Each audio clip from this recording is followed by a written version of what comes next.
Good day, everybody, friends and well wishers.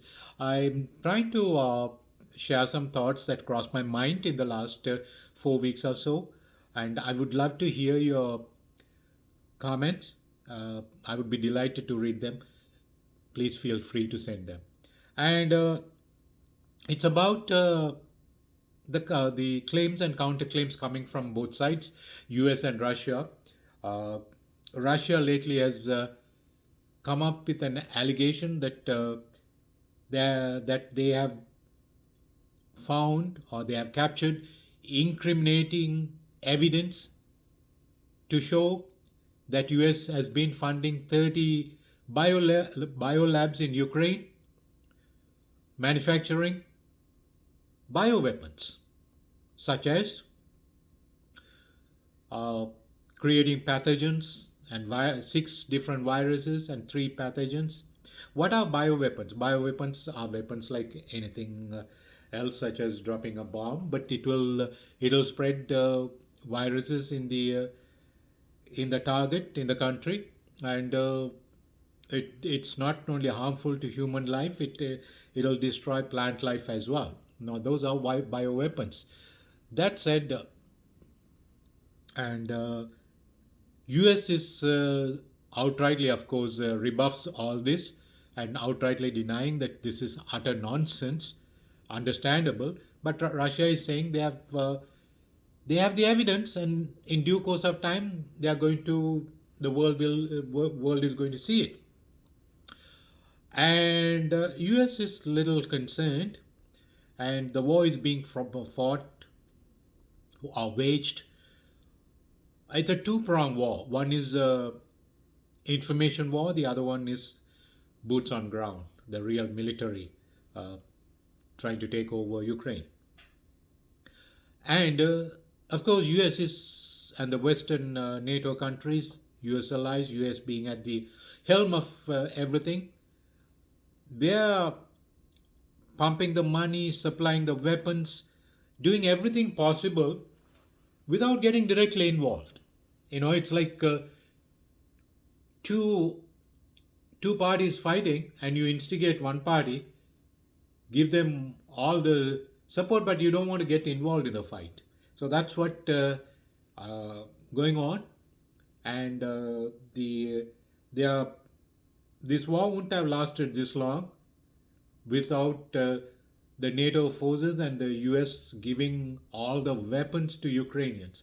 It would have come to a within probably 4 days the war would have come to an end if Ukraine didn't have all these weapons. And of course they are inciting US and all these countries, inciting and instigating Ukraine and their passions, their emotions. As you know, when your emotions run high and when you you don't think very rationally, because that's what happens when you're ruled by emotions. So they are calling the Western nations instigating Ukraine, trying to lionize the Ukrainian leader Zelensky and uh, satanize Putin. This is and they have been quite successful, and the U.S. and the Western countries are preaching to the world that Putin is a war criminal. Independent critics, I'm talking about people who have no skin in the game. They are asking questions that seems to be objective, such as, if you call Putin a war criminal, was US ever tried in an international court for going to war with Iraq under false pretext, for bombing Iraq for 40 days indiscriminately?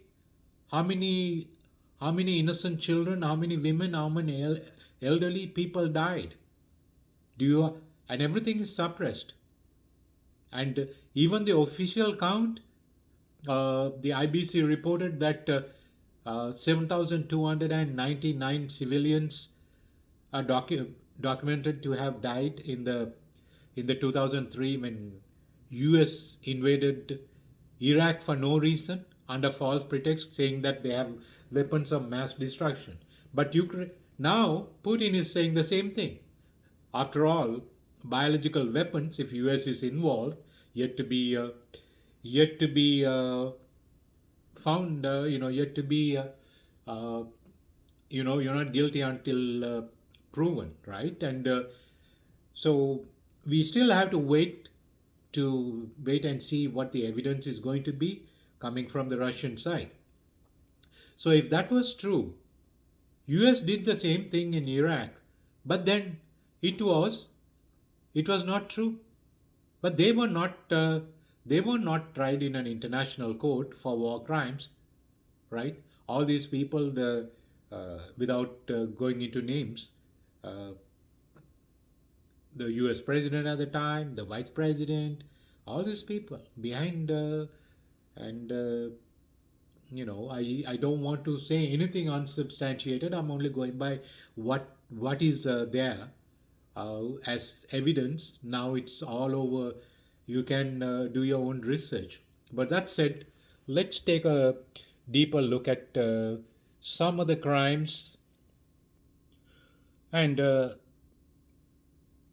the U.S. interference in the last bygone 70 years, in the name of regime change, in order to install a puppet government that would go along with the U.S. hegemony. What crimes, untold crimes, the U.S. has committed? It's all regime change, right? And in China in 1945-46, in Korea in 1950-53, again in China 1950-53, Guatemala 1954, Guatemala, and again in 1960, 1964, 1967, 1969. It's all regime change.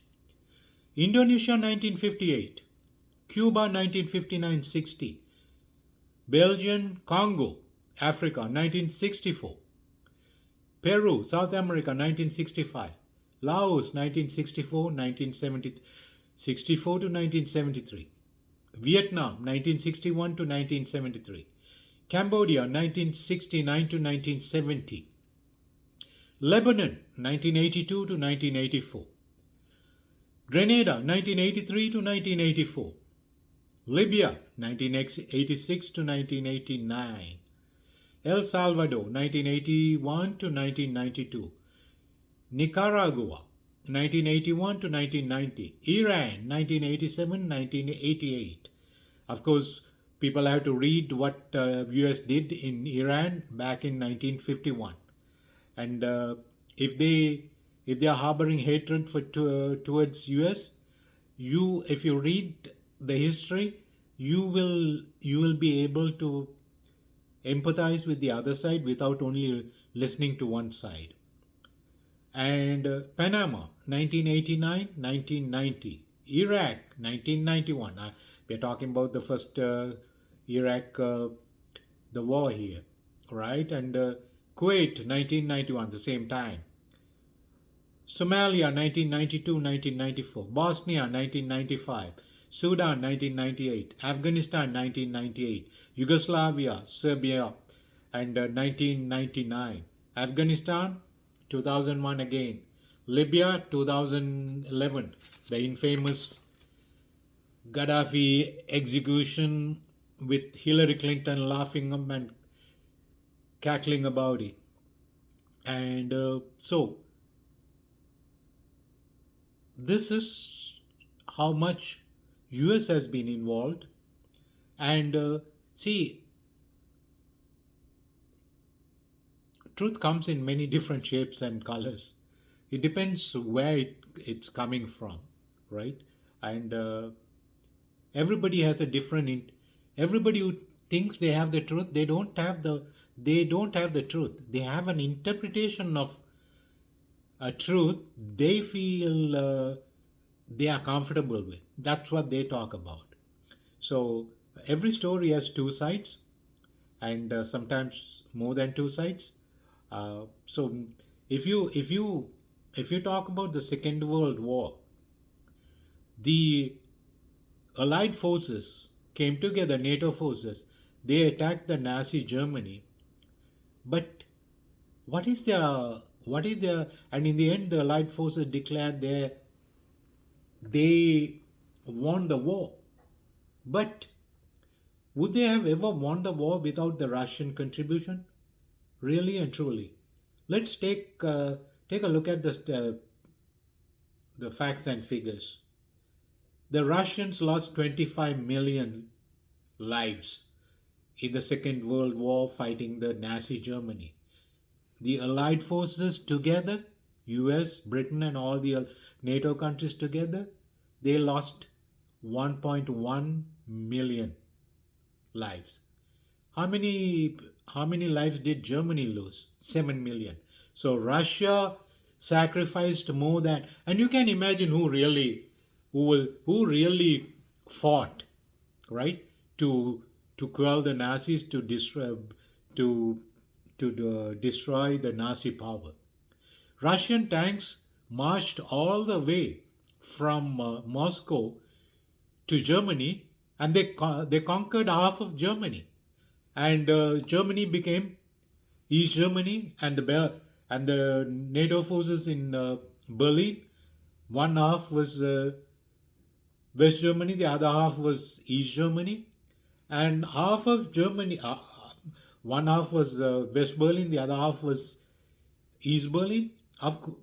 Regardless, contrary to what people believe, unless you, because as a young guy, I traveled to Germany all the way in the train, and I didn't realize in school when I was a kid, 10 years old, they when they I mean, see, in the history classes, they teach you the American and British perspective, because the history is always the winners of the war retain the right to tell the story. But of course, in a true sense, there are no winners of the war, only the vanquished, right? Uh, in a war, everybody is a loser, right? If anything, the and the ruling power may retain the power, but the people are always losers on both sides. So that's what wars are about. So when I talk about Germany, it was Russia that captured or conquered half of Germany and kept it till 1991. And nobody in the history books have a whole different narrative. And as a young lad, when I took the train from West East Berlin, I thought the East and West is cutting across right across Germany, but it's not that. It's just East Berlin. From east you go to West Berlin. Again, you from West Berlin, the train is going to East Germany again, all the way. And I was confused because the way I understood in my history classes as a young kid, it was different. And of course, the history teachers teach it with a zeal and zest, because we are all pro-American and pro-British, right? And so that's the narrative we have learned to live with. But it's always good to know the other side of the actual story, right? And there's so much to it. Perhaps this would suffice for now. If anything, I'll come back with another video. I'm a little leery about talking about certain things, because see, you got to be careful. You don't want to say anything unsubstantiated. So what is considered to be established facts, uh, when it's glaring at you, there is no harm in sharing it with the others. That said, I'll wind up now, and thank you for patiently listening to this.